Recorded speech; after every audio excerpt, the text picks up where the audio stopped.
Lancement officiel de la campagne nationale de vaccination du cheptel 2025-2026 au Mali. Elle prévoit toucher environ 83 millions de têtes selon les statistiques. Le lancement a été effectué par le Premier ministre qui a également remis un important lot de matériel d'une valeur de 180 millions de francs CFA à la Direction nationale des services vétérinaires. Aliou Touré, Mamari Kone. Augmenter significativement la contribution de l'élevage à la croissance économique du pays et rendre les produits d'élevage plus compétitifs sur les marchés intérieurs et extérieurs. Telle est la vision des autorités de la transition. Selon le ministre en charge de l'élevage, le lancement de la campagne de vaccination 2025-2026 se tient à un moment où le ministère et la Direction nationale des services vétérinaires se trouvent à la croisée des chemins. D'une part, le pays s'est engagé dans plusieurs programmes sous-régionaux et internationaux, notamment l'éradication de la peste des petits ruminants à l'horizon 2030, le contrôle de la péripneumonie contagieuse bovine à l'horizon 2030 et le contrôle de la fièvre aphteuse. Et d'autre part, à ces engagements s'ajoutent plusieurs stratégies de lutte contre des maladies comme la grippe aviaire, la tuberculose, entre autres.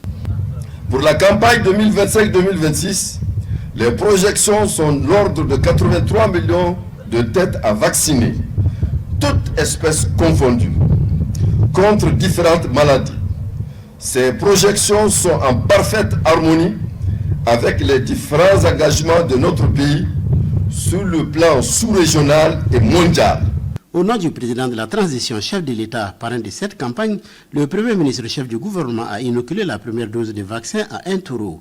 Occasion pour lui d'insister sur l'importance de la vaccination pour un secteur aussi vital pour notre pays. Il est important de rappeler que l'élevage occupe 12% du produit intérieur brut de l'économie nationale.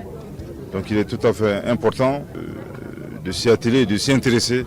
Et ceci est l'engagement du chef de l'État. Il est important également de rappeler que la campagne de vaccination permet d'éviter la transmission de la maladie donc, entre les animaux et également des animaux à l'homme. Je voudrais également, au nom du chef de l'État, rassurer le secteur de l'élevage, en particulier l'interprofession bétail et viande, que le gouvernement ne ménagera aucun effort pour les accompagner dans leurs activités. Le Premier ministre a remis au directeur national des services vétérinaires un important lot de matériel comprenant 12 réfrigérateurs, 53 glacières, 12 congélateurs, 700 seringues, 1500 blouses, 150 enregistreurs de température et 36 motos.